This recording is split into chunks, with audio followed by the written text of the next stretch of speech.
Kelompok 2 ingin menampilkan video pembelajaran kami tentang teknologi persenjataan. Silakan dilihat. Assalamualaikum warahmatullahi wabarakatuh. Perkenalkan, nama saya Cisliwa. Saya akan membacakan teknologi persenjataan.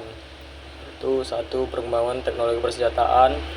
Teknologi persenjataan selalu mengalami perkembangan dari masa ke masa, sering dengan perkembangan manusia dalam menjalani kehidupannya. Pada era tradisional, senjata secara fungsional digunakan sebagai alat untuk bertahan dan memenuhi kebutuhan hidup. Sementara pada era modern, penggunaan senjata identik dengan peperangan dan penyerangan. Teknologi senjata semakin maju untuk menjadi perhatian kolektif sebuah negara ketika dunia dilanda perang. Adapun beberapa jenis teknologi persenjataan yang diciptakan oleh manusia antara lain sebagai berikut. A. Senapan mesin. Senapan adalah peralatan mekanik yang dapat menembakkan peluru pada kecepatan tinggi dengan pendorongan yang digunakan berupa bubuk mesiu.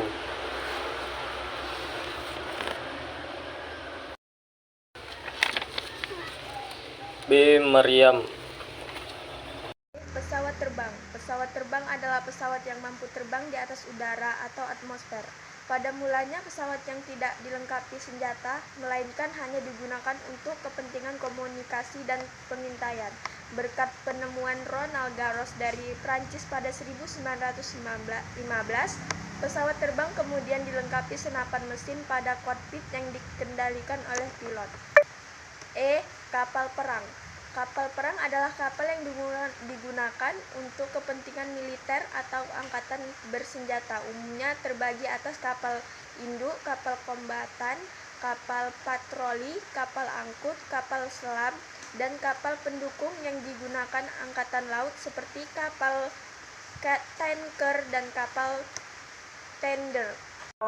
Senjata biologi. Senjata biologi adalah senjata yang menggunakan bakteri, virus atau organisme lainnya sebagai alat untuk membunuh, melukai, atau melumpuhkan musuh. Senjata biologi yang digunakan antara lain smallpox atau cacar, antraks, Ebola plague atau pes, dan botulinum toksin. Nuklir adalah pemusnahan massal yang mendapat tenaga mempunyai daya ledak yang sangat tinggi. Bom nuklir pertama kali ada di Amerika Serikat bersama timnya dan yang bernama The Manhattan Project. Percobaan bom nuklir dilakukan di gurun pasir di negara bagian New Mexico pada Juli 1945 dan lokasi ini disebut situs Riley. K. Senjata termonuklir atau bom hidrogen.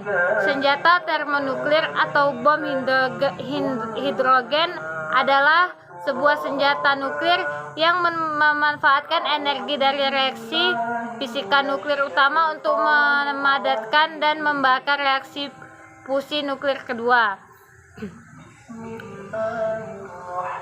I. Senjata kimia. Senjata kimia adalah senjata yang memanfaatkan sifat racun senyawa kimia untuk membunuh, melukai, atau melumpuhkan. M. Peluru kendali atau rudal atau misili. Peluru kendali atau rudal atau misili adalah senjata roket nuklir yang bisa dikendalikan atau memiliki sistem pengendalian otomatis untuk mencari target atau penyesuaian arah. M. Peluru kendali atau rudal misil.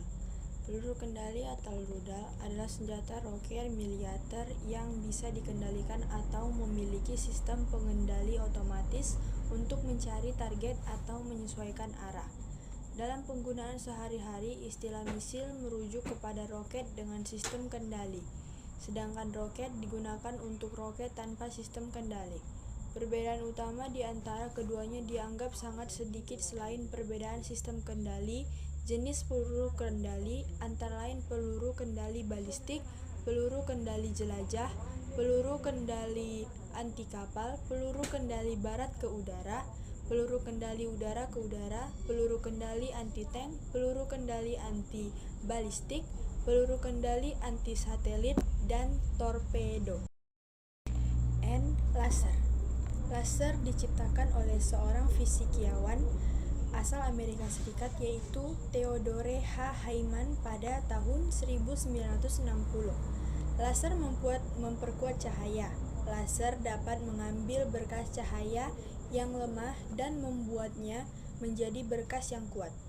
Beberapa lama menghasilkan berkas yang sangat kuat sehingga dapat membakar lubang kecil di dalam selembar besi dalam waktu kurang dari 1 detik.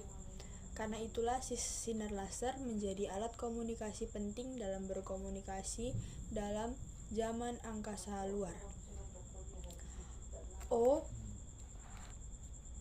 Drone. Drone atau Unmanned Aerial Vehicle atau UAV adalah pesawat tanpa awak yang bisa terbang dengan dikendalikan dari jarak jauh menggunakan remote control atau komputer canggih. Drone mempunyai berbagai macam jenis, ukuran, bentuk, dan fungsi. Bahan material drone terbuat dari bahan yang ringan sehingga bisa terbang dengan cepat dan terbang pada ketinggian yang rendah maupun ketinggian tertentu. 2. Dampak teknologi persenjataan bagi kehidupan manusia. Yang pertama, dampak positif teknologi persenjataan bagi kelangsungan hidup manusia antara lain: A. Berguna bagi perkembangan ilmu pengetahuan dan teknologi. B. Melahirkan jenis usaha baru yang bergerak di bidang persenjataan. C. Sebagai sarana pertahanan dan keamanan lokal, nasional, regional, dan global.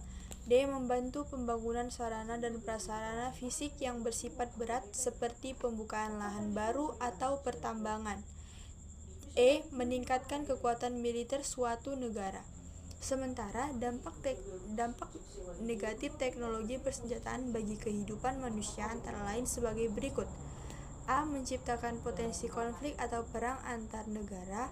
B. Penyalahgunaan persenjataan menjadi senjata pemusnah massal yang mengancam umat manusia. C. Sebagai alat perburuan dapat mengancam eksistensi makhluk hidup di suatu tempat. D. Penggunaan biaya yang dikeluarkan sangat besar. E. Meningkatkan kriminalitas. F. Menimbulkan pencemaran lingkungan. Sekian dari video pembelajaran kami akhiri dengan Assalamualaikum